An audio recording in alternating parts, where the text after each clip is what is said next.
अच्छा, लोग पूछते हैं कि उनके बॉडी में बेसिकली मुख्तलिफ़ तरह की, एक तो बेचैनी सी रहती है, दूसरा वो अपनी सेहत में कुछ कमी महसूस करते हैं।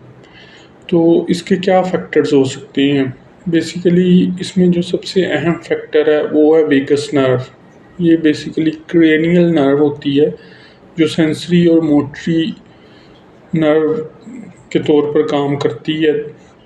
तो अगर ये आप बेसिकली होती तो इसलिए है कि ये आपकी बॉडी को बेहतर रखे, ये एक्टिवेट रहे। अब हमारी बॉडी में 2 सिस्टम्स होती हैं, sympathetic system and parasympathetic system. जो सिम्पैथेटिक सिस्टम होता है वो फ़ाइट और फ्लाइट के लिए होता है, जबकि जो पैरासिम्पैथेटिक सिस्टम होता है वो रेस्ट और डाइजेशन के लिए होता है। लेकिन हमारी बॉडी में बेसिकली अभी क्या हो रहा है कि हर चीज़ डिसऑर्गेनाइज़ होने की वजह से या हमारी बॉडी का सिस्टम डिसऑर्गेनाइज़ होने की वजह से उसमें एक तरह का इम्बैलेंस क्रिएट हो जाता है। और वो इम्बैलेंस क्यों क्रिएट होता है, उसमें बेसिकली बहुत से फैक्टर्स हैं। वो कौन-कौन से फैक्टर्स हैं? उनमें पहला फैक्टर तो ये है कि अगर फॉर एग्ज़ाम्पल हम नाक के ज़रिए से साँस नहीं लेते, यानी हमारे साँस लेने का जो निज़ाम है वो हमें पता नहीं और हम मुँह के ज़रिए से साँस ले रहे हैं, तो वो भी हमारी बॉडी को अफ़ेक्ट करता है। इसी तरह अगर आप एक्सहालेशन कर रहे हैं, यानी आप इन्हेलेशन एक तो कर रहे हैं, एक एक्सहालेशन कर रहे हैं। अगर आप इन्हेलेशन कर रहे हैं तो आपको 4 से 5 सेकंड के लिए बेली को आउट करना पड़ेगा और नाक के ज़रिए साँस लें।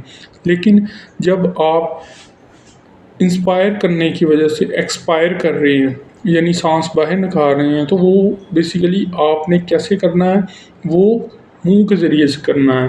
और वो कैसे होगा कि आपने 5 से 10 सेकंड में साँस बाहर निकालना है। वो किस तरह होगा कि पेट अंदर की तरफ होगा और साँस बाहर की तरफ होगा।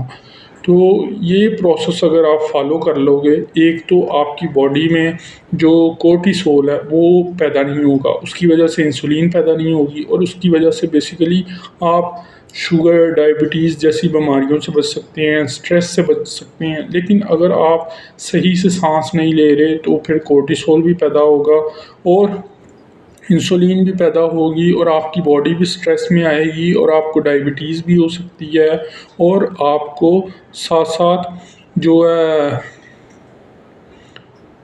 डायबिटीज़ टाइप 2 वो भी हो सकती है। तो आपने इस चीज़ से अपने आप को बचाना है। तो इसका बेहतरीन हल क्या है कि आप अपनी वेगस नर्व को एक्टिव करें। वो एक्टिव होगी तो आपका जो रेस्ट है वो बेसिकली इंक्रीज़ करेगा और हार्ट रेट डिक्रीज़ करेगा, कोर्टिसोल डिक्रीज़ करेगा और आपकी सेहत बेहतर हो जाएगी। इसी तरह जब आप एक्सहेल करते हैं तो उसमें क्या होता है कि आपका हार्ट रेट बढ़ जाता है, आपकी नाइट्रिक ऑक्साइड जो बेसिकली वो बढ़ जाता है, उसके अलावा कोर्टिसोल बढ़ेगा। तो ये बेसिकली आपकी सेहत के लिए अच्छा नहीं है। लेकिन अगर आप अपनी हार्ट रेट को कम कर रहे हो, कोर्टिसोल को कम कर रहे हो, तो उससे आपकी सेहत बेहतर रहेगी। तो इसमें कौन-कौन सी चीज़ें आपको फ़ायदा दे सकती हैं? गार्गलिंग यानी गरारे करना, वो आपको फ़ायदा दे सकता है। इसी तरह जो डायफ्रामेटिक ब्रीथिंग है, यानी आप 5 सेकंड के लिए साँस अंदर लें, बेली आउट करें और 10 सेकंड के लिए साँस बाहर निकालें, लेकिन उसके साथ वाइब्रेशन होनी चाहिए या हमिंग वॉइस क्रिएट होनी चाहिए। वो किस तरह से होती है कि इस तरह से।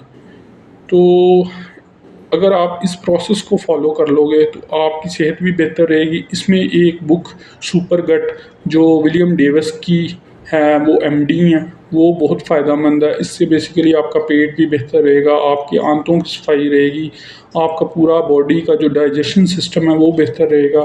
तो आपने इन बातों का ख़्याल रखना है। उसके अलावा जो स्लीप है आपकी, वो 7 से 9 घंटे बहुत ज़्यादा ज़रूरी है। इसी तरह आप सिंपल डाइट खाएँ, लो कार्ब डाइट लें और बेहतरीन वक्त पर सोएं, वक्त पर जागें। रात को 9:30-10 बजे तक सो जाएं, सुबह 5 बजे जाग जाएं। तो इस तरह बेसिकली आपका स्लीप साइकिल भी बेहतर रहेगा, आपकी सेहत भी बेहतर रहेगी।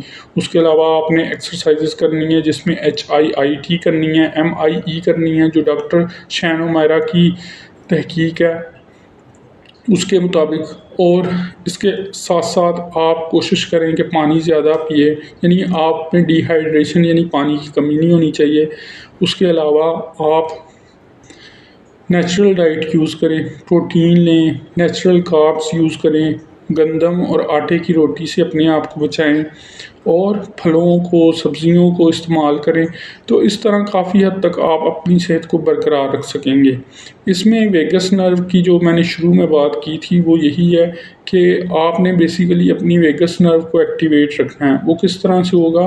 वो बेसिकली इसी तरह से होगा कि आप अपने जो रेस्टिंग फ़ेज़ है उसे इंक्रीज़ कर सकते हैं बेहतर हार्ट रेट के साथ, जिसमें कोर्टिसोल पैदा नहीं होगा और ना कोई उसके नतीजे में डिज़ीज़ पैदा होगी।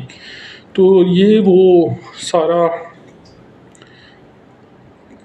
पराये था जो मैं बयान करना चाह रहा था कि किस तरह आप वेगस नर्व को एक्टिवेट करके अपनी बॉडी को भी सेहतमंद बना सकते हैं और इंटरनली आपकी इम्यूनिटी और आपकी बॉडी भी बेहतर रहेगी। तो इसके हवाले से अगर आपके पास कोई क्वेश्चन हो, कोई कमेंट हो, तो वो ज़रूर नीचे कमेंट में लिखें। और इसके अलावा आप मेरे साथ मेडिकल अपॉइंटमेंट भी बुक कर सकते हैं, उसका लिंक नीचे डिस्क्रिप्शन में दिया गया है। मैं मरहम ऐप पर भी अवेलेबल हूँ, वहाँ भी मैं मेडिकल कंसल्टेशन प्रोवाइड करता हूँ। वो लिंक खोल के आप अपॉइंटमेंट बुक कर सकते हैं और ऑनलाइन मुझसे मेडिकल कंसल्टेशन कर सकते हैं। Thank you.